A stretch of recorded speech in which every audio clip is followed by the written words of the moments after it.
So, equanimity. First of all, so I say some other words for equanimity. So the word in Pali is upekkha. It is one of the 4 heart qualities, like we call them the 4 immeasurables. So loving kindness and compassion, sympathetic joy, and equanimity. Yeah, so that's really important to know that they're like in that bucket. So a development of the heart qualities. And it's also really important that equanimity actually shows up in all the Buddhist lists, or most of the Buddhist lists, because it's so central.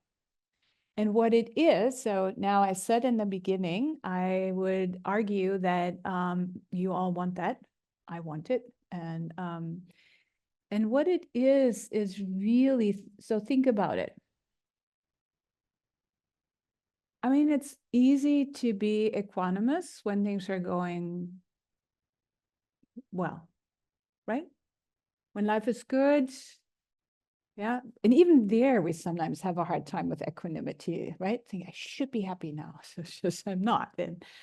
But yeah, so it's way more easy. Like if like things are nice, everybody's healthy, like people like friends or ourselves, we haven't lost our homes to the fire, right? We're more or less okay with political decisions, like all of these things. Pretty easy, yeah, to be like kind of serene and cool with that. But what if things are not that way? Don't you want to have more of that calm or that serenity or ease with things, right? So this saying is like, yeah, if I can change it, I will change it. But if I can't, right? I talked about that here a few weeks ago, like Maya Angelou quote. I'd say like, if you can't change the way things are, then change your attitude. And a little bit like equanimity is really about changing our attitude. And that is a really core Buddhist teaching.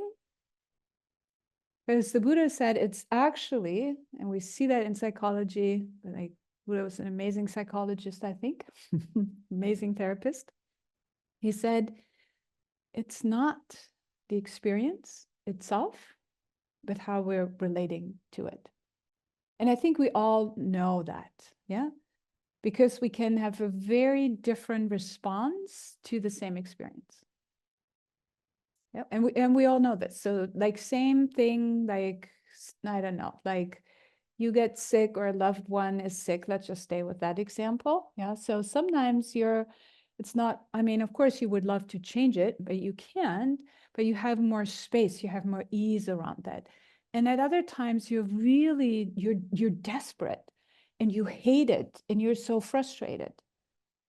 While the situation hasn't changed, yeah, but something in you has changed. And I think that is so important to remember when we're faced with something that we can't change. And of course, we always have this question, is that true that I can't change what is going on? But then what we also notice is as we keep practicing, and I wonder if any of you here have had that experience since you started practicing, anybody notice that you stop sweating the small stuff so much? Yeah? Where you go like, oh, this is really not such a big deal. And then like your friends are not practicing, you're like, what? Yeah? You used to like totally fall apart over this. And you go like, no, it's fine. Yeah?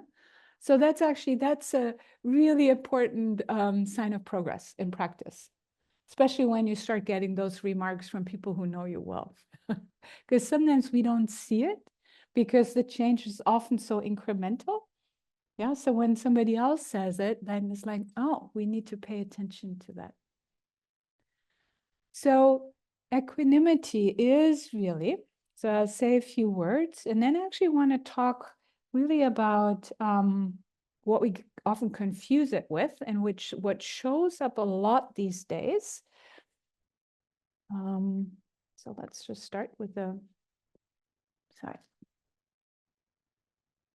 bring you a little bit of the definition or some pointers.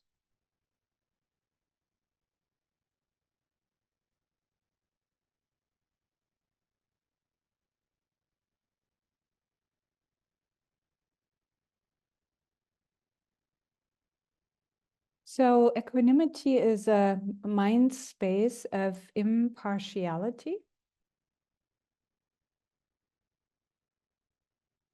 Equanimity and compassion are very intimately connected, even though that is not so obvious.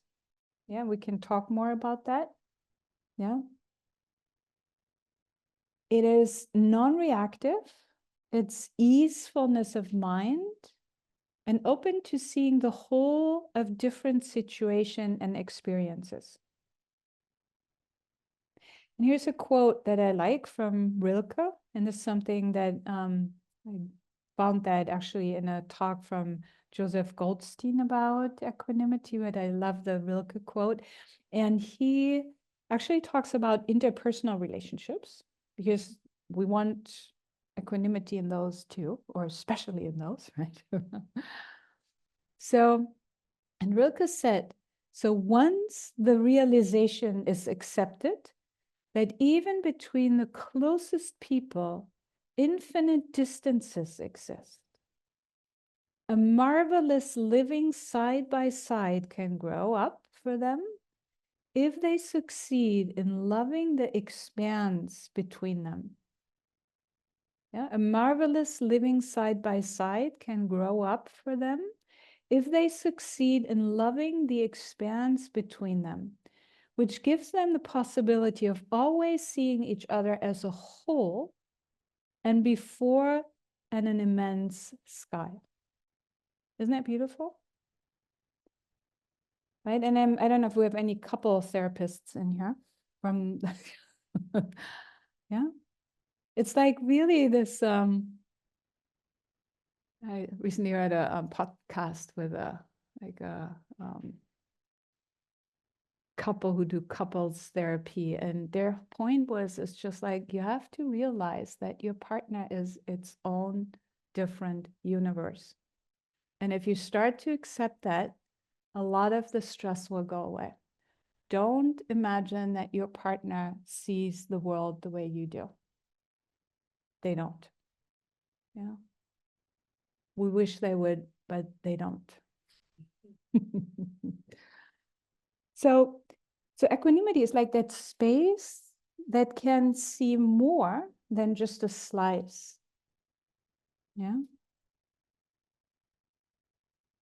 So, and it actually, so think about it. If you're in that space, compared to being non-equanimous, but basically being very reactive and contracted, in which space do you make better decisions? Rhetorical question. Yeah. So, and who would you like to be around? What kind of people do you want to be around? Do you want to be met with reactivity or equanimity? Especially with a person you disagree with. Yeah? So basically, equanimity is the basis for being able to investigate into what in this practice we call wise discernment and skillful responsiveness. Yeah, so really going like, what's the right thing to do here? Is there something to do here? Yeah, or am I just falling into reactive doing because I can't tolerate not doing something?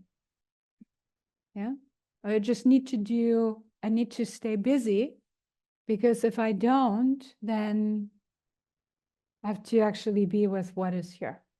Yeah, and often we know that is what's really hard. Yeah. So we want to practice that, and we know that these practices, what we're teaching here, what you're practicing here, will bring more equanimity over time.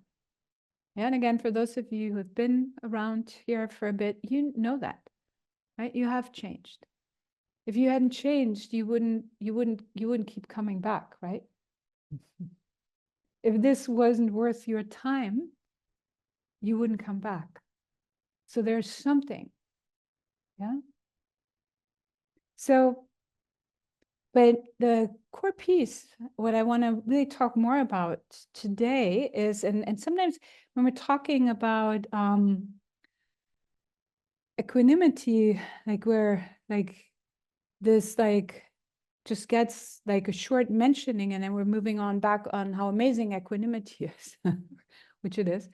But so sometimes we're a little bit afraid of equanimity because we confuse it with what in Buddhist psychology we call the near enemy. And the near enemy is for heart qualities, what is like we can confuse with the heart quality. So the near enemy of equanimity is indifference. Yeah. And I think indifference is, we see indifference in a lot of places. Yeah. And we see indifference, or we can see indifference within ourselves. And so, and I want to talk a little bit about the function of indifference and different ways to look at it. Yeah, so often we just say like, oh, we don't want to be indifferent. And what's the difference between equanimity and indifference is we don't care. Yeah, so the absence of care or of love. Yeah, so when we have the spaciousness, right? Because spaciousness is like, I can be with things as they are. So how do I know it's equanimity or if it's indifference? Did you know what I'm talking about? Like sometimes I'm confused in myself. Is it just I don't give a shit anymore? Or is it really just, is this just like, I'm so equanimous, right? Or am I just deluding myself? And I'm actually indifferent. And I think it's a fine line at times. Yeah, so I see a lot of heads nodding, so I think that resonates. So what I think, so what indifference is, so indifference is one of the signs of, I'm getting more psychological here, one of the signs of burnout. Yeah, it's like a classical sign of burnout is that we just can't, right? Whereas our system is so overwhelmed that we're incapable to keep caring about things we used to care deeply about. Yeah, and I think that is sometimes what is so hard or so painful is right? So especially when you loved your job, or let's say you're a healthcare provider. So that's where I often see that, right? So you're a nurse, you're a doctor, like something, and you just don't care anymore. And it's heartbreaking. It's really heartbreaking because you put so much time, so much energy into it. You loved your patients, you love what you do. And then you find yourself just saying like, you just feel empty. You feel like a shell. You just can't give anymore. Yeah. Which then again, like that makes the injury worse because then we're beating ourselves up and saying like, what's wrong with you? Like, why can't you have any compassion anymore? People come in and they tell you like their heartbreaking stories and you just nod perfunctory and say like, oh, this is really hard. But in your heart of heart, you know, like you don't connect anymore the way you used to. And how hard that is and how pervasive that is. Yeah. And so it's a sign, and what it is actually, this is a sign of a freeze response. So when we're looking, yeah, so at the way that our nervous system responds, so we have fight, flight, and then they keep adding new Fs. So I've heard now people refer to the F response. And first I thought like, wait, what? Like the F word is just like, no, it's not the F word. I don't think that is in that category, but they have like fawn now. And there was another one that I don't know, anybody knows that, like fight, flight, freeze, fawn. And I just heard a new one, which I can't think of right now. Anybody knows? And anyway, so that's just like my nerd mind. It's just like, what was the other F, right? But I think, so let's think about what is the system doing when it feels overwhelmed? It shuts down. Yeah, so just from a physiological point of view, so when we get agitated, the first line of defense is we either run or we fight. And if we can't do that, our system goes into freeze. And there are many situations, of course, where, yeah, so overwhelming, whatever, right? So trauma often moves us into a freeze response. But I think also like being confronted with just a too much, right? There's not enough time. There's not enough of me, that we go into and this is a new term that I only learned recently, and I think that makes so much sense. It's functional freeze. Functional freeze is a term that is like you're still going through the motions on the outside. And it often starts out that you're still actually doing like all the things that you have been doing. Yeah. So you go to work, you do your workouts, right? You still meet with friends, but inside you start to feel more numb, hollow, meaningless. Yeah. And that just gets worse and worse over time. Yeah. And then, of course, we're talking about a spectrum here. And then think about, and I've been thinking about that right now, especially. So we're right in the aftermath of the fires here in LA. Yeah. And so, and I remember that, and this is also like very well known. So many of us in a situation of major crisis, we compartmentalize and we function and we don't feel. We can't feel. Yeah. So feeling is a luxury that we can't afford in a situation when we have to function. Yeah. And I think many of us, like when you have like little children or like in a situation like this, like your house burned down, right? So there is often like no space to fall apart and feel all your feelings yet. Yeah. So I just want to name that. And I want to, so I don't know where people are here, but I'm sure we all know people who have lost their homes, right? Maybe some of you have lost your home. And so just want to normalize that, because sometimes it goes like, why do I feel so numb? Right? Why do I feel like I don't really give a shit? It's just like, no, you're in freeze. Yeah. So you don't have the capacity yet to feel all the things that you feel like normal, and you should be, like the grief, the overwhelm, like all of that. And then of course some of us go through cycles. Yeah. So sometimes like we fall apart and then we go into freeze again. So all of that is normal. Yeah. But I wanted to really talk about this aspect of like the opposite of equanimity, kind of, or the near enemy, because it feels so indifference has gotten such a bad reputation. Yeah. And I just want to say, like, when we can start to look at it really more from a functional aspect, is like, how is this serving you right now? Or does that make sense in your system that over time or with you are right now, that there is a part, and sometimes it's just like historical. Yeah, so historical is just like what is going on right now reminds your system of something that happened a long time ago, maybe when you were a little child and things were overwhelming. And some of us have been like in functional freeze ever since, honestly, right?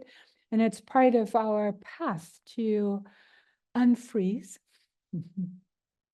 But I just like when I kept thinking more about it, it became so obvious to me, like how grateful I am for the freeze response, honestly.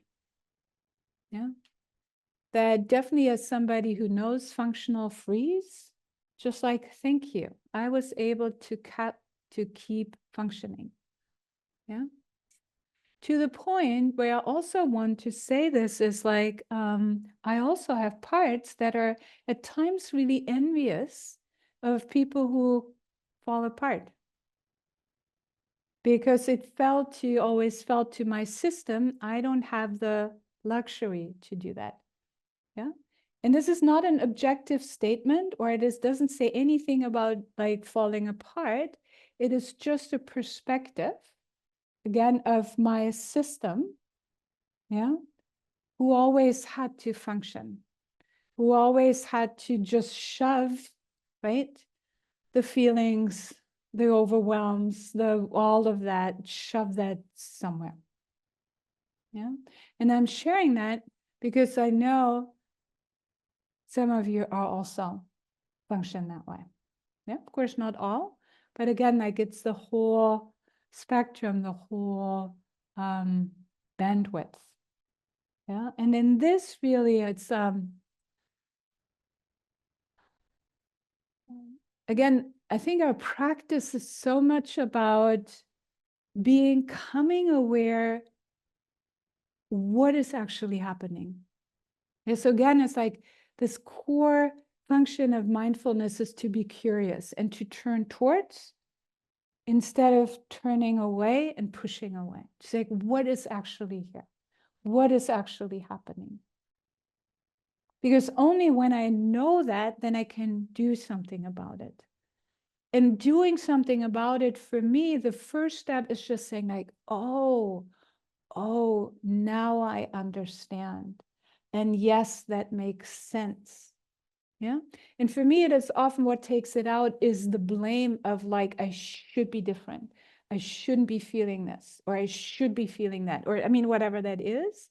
Yeah. But there's often that, at least in my system, or it used to be, there was a lot of shoulding. Yeah. How I should be in response to something, or not, I shouldn't be in response to something. And so like understanding more about this and really just the neurophysiology of this, yeah, again, allows me or allows my system more space and more ease and actually more equanimity around being in functional freeze. Does that make sense? Yeah. Because just because I can see that I'm in freeze at times, that doesn't make it go away. Yeah. But what changes, again, coming back to it's not about the experience, but how we're relating to it. I can even say, like, yeah, my poor system makes so much sense. With my personal background, with what is going on, with how I have learned to be with things or survive things, get through things. Yeah. And then, so this is something that is called like emotional equanimity. And I have a nice quote here somewhere.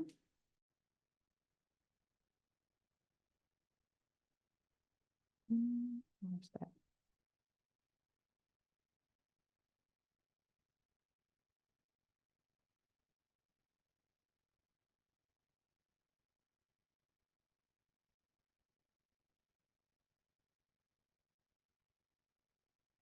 And so emotional equanimity, the practice of dealing with our feelings in a more conscious and helpful way.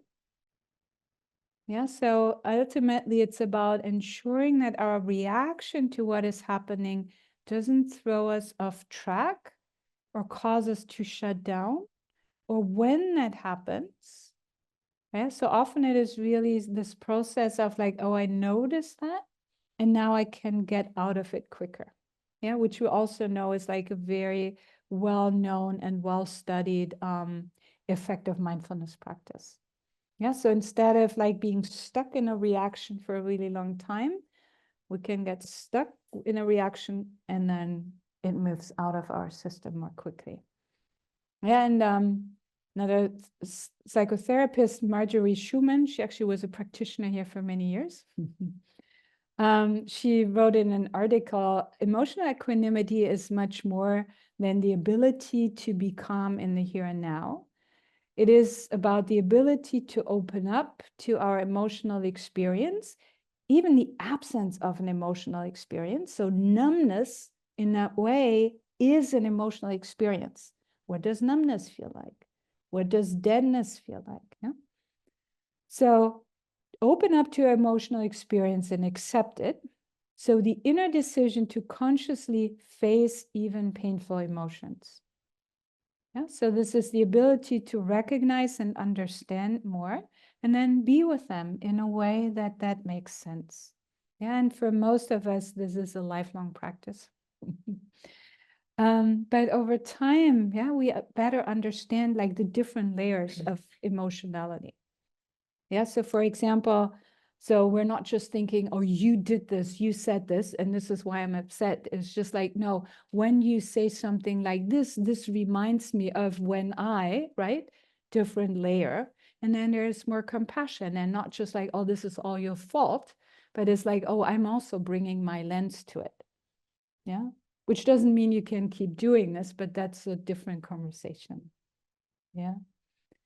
So, and what we want to do is, so, and this is like what we did in the, and then I will land it after this, what we did in the meditation. So when we have, so for emotional equanimity, so notice what's going on, whether it's numbness or something that might feel overwhelming. And again, like don't go all the way into something that's overwhelming. There are many different ways how we can move energy through. Yeah, so for many of us, it's actually really moving the body, going for a brisk walk, going for a run, going for a dance class, like something like move that stuff through. And sometimes when we feel really numb or stuck, that can also help, yeah, to get things flowing. But what we want to do is, so we want to sense really this function or this capacity of sensing that we did. Yeah, sense the breath, sense the tightness in your shoulders. Yeah, and emotions in themselves are like what we're feeling is not good or bad. Those are just sensations. And notice how quickly we often put a label onto it. Oh, this is bad, or I don't want to feel it. Yeah, but to say this is just a sensation in this moment. And then can you create space around it? Like I said with the horse, yeah, and the paddock or the like create space, allow it to be there. If that feels safe enough. If it doesn't feel safe enough because you feel like, oh, that will just overwhelm me and wash me away, then pendulate. Pendulate or say like, this is not the right time to go in right now. Yeah, that is totally fine too. Name it if it is helpful. Yeah, just like, oh, there's tightness in my shoulders. Oh, there's a clenching in my belly. Yeah. And then as you stay with it in a way that doesn't feel overwhelming, I promise you will notice it starts to change and shift. And sometimes it turns into something else. Sometimes it gets bigger. Sometimes it completely disappears. Yeah, but this is the practice. So we're with it. And in a way, sometimes it's like, I don't know if you ever held space for a tantruming toddler. Yeah. So you don't try to argue with them or talk reason into them. They can't hear you, right? They can't hear you. So your job is actually to keep them safe, make sure they don't hurt themselves, they don't hurt anybody else. And the more calm you stay, you can do your breathing exercises or whatever, right? They will at some point start regulating with you and calm down. Yeah. It is the more we try to control it, the worse the tantrum gets. Yeah, and in a similar way, this is the same with our internal experience.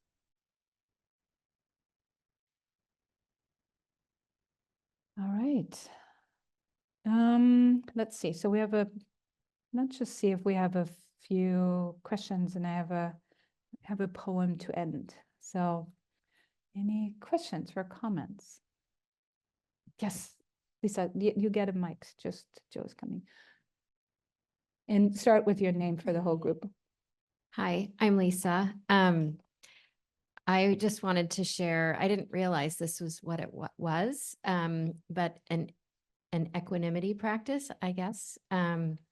And it started a few years ago, and I can share it because my husband's not here, because it's kind of about him, but more about me.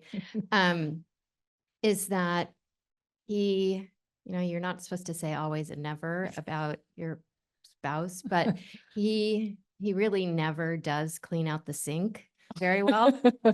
And so I made a conscious choice to actually not ask him to do it. I noticed it. And nightly, it's kind of this meditation, mindfulness exercise on what has come up with me now, like over years, of what it meant. Like, it started with childhood and how important it was to clean the kitchen a certain way, and how could I be with a partner that does this, and how, just, but all, and so now it's kind of like my little private joke of what I'm going to discover in myself.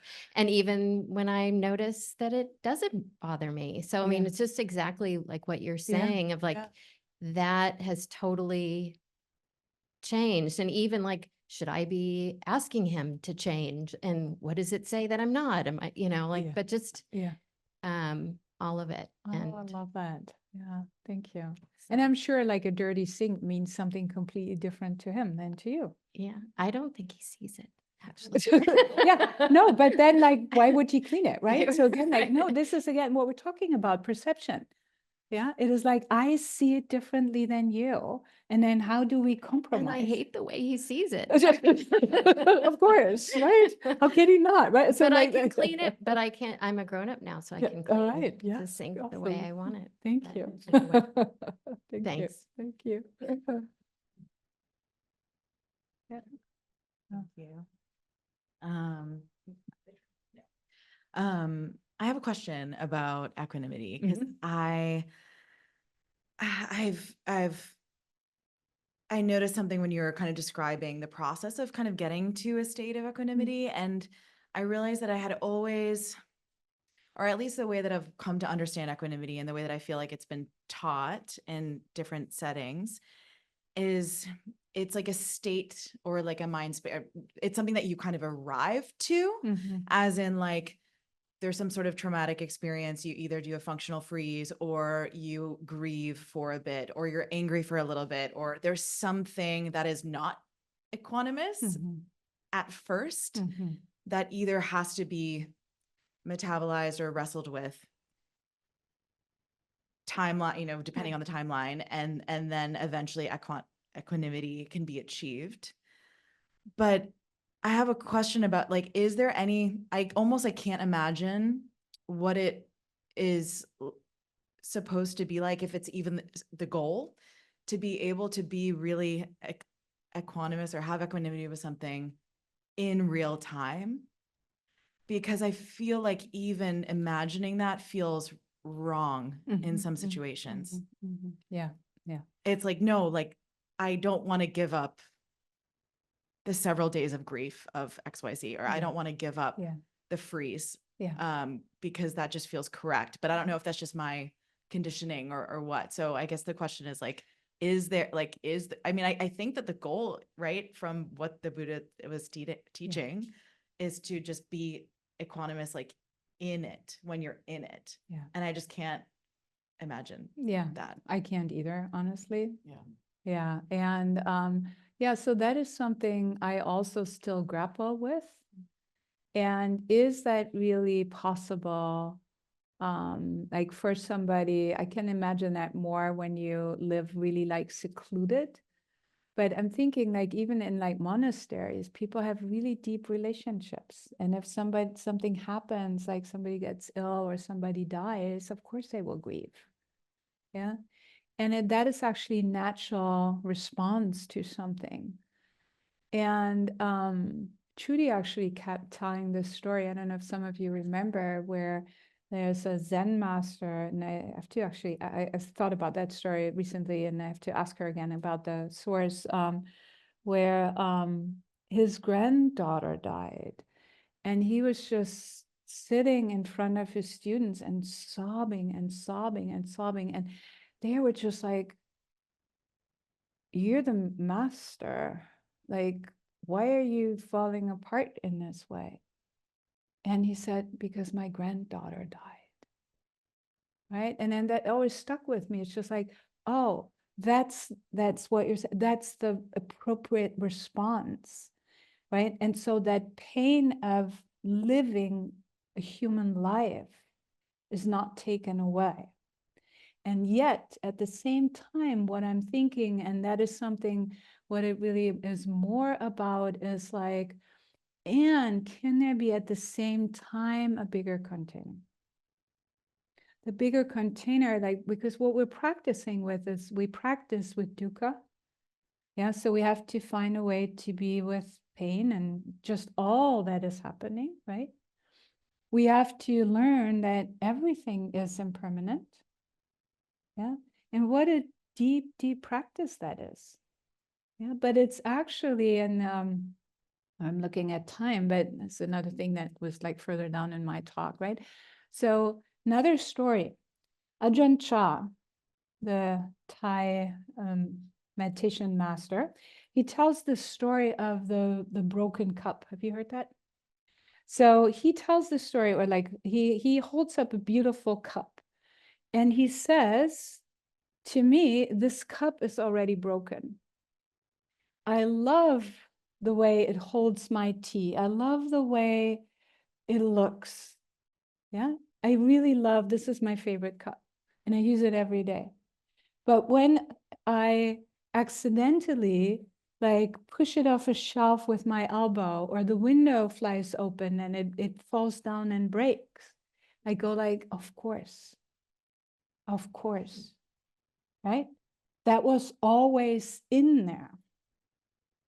And that is it's actually like a story that I really grappled with. It's just like, God, that's so sick. Like thinking about like, right, it will be over at some point. But what I was thinking is, so, and this is talked about my son and his motorcycle, I think the last time I was here. So the story came to my mind when recently, so I have a 19-year-old son who rides a big motorcycle now, which I don't like. My husband used to ride, of course, so like I got outvoted.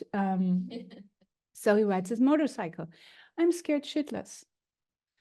And I sometimes, like when I'm on long runs, I have this fantasies that he's in an accident and I get called to, like, you know, catastrophizing mind, anybody knows that, right? So yeah, thank you. And what I realized in that moment was like, but right now, nothing has happened. Use that, right? Use that. Like, what would I regret, right? If something would happen, which I'm not doing now because I'm pretending nothing could happen. Does that make sense? Yeah. So, and I think that is actually what is the teaching point of that story is you have it right now. Are you cherishing it the way that it is deserving it? Yeah. Because if all that we have, if impermanence didn't happen, if death wasn't real,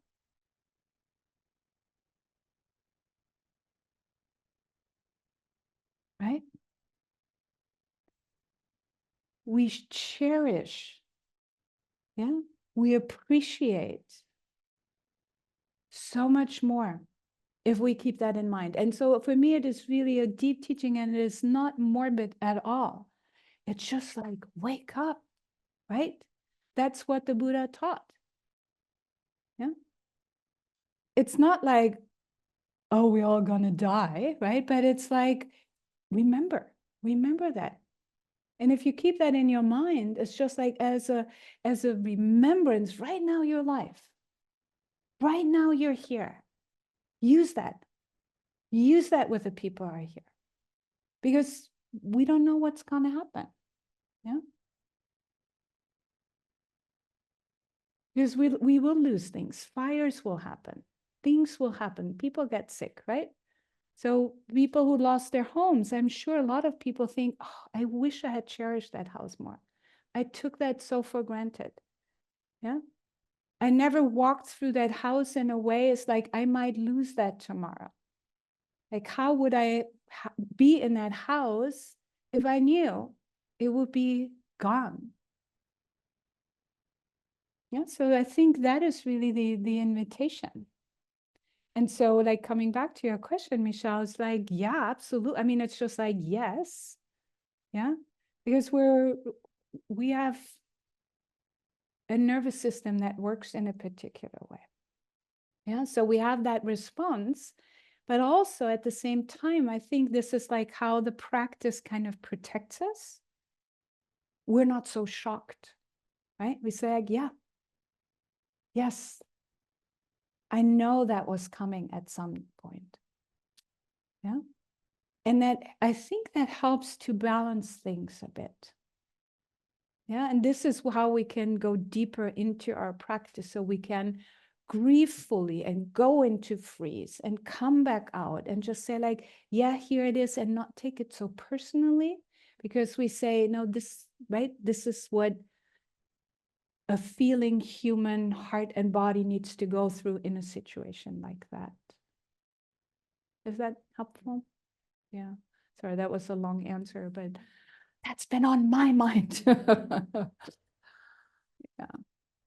All right. Well, thank you all so much. I hope that you got some food for thought. That's always my biggest hope. And I'll share like a poem with you. So let's just settle in for a moment again, and then before we close.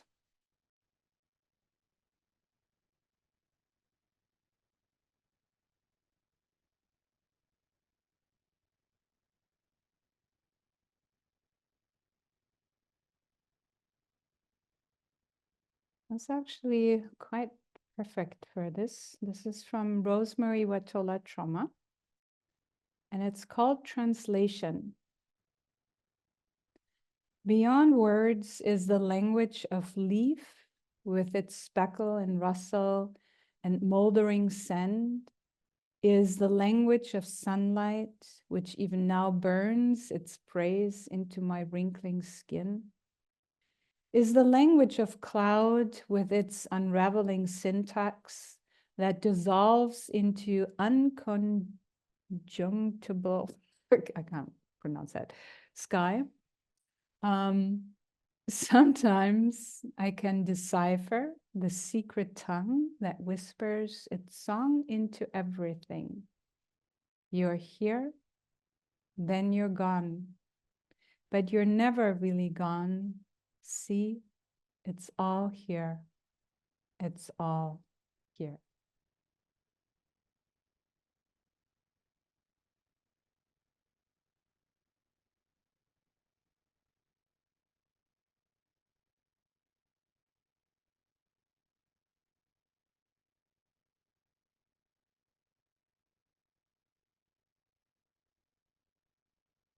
Thank you, friends.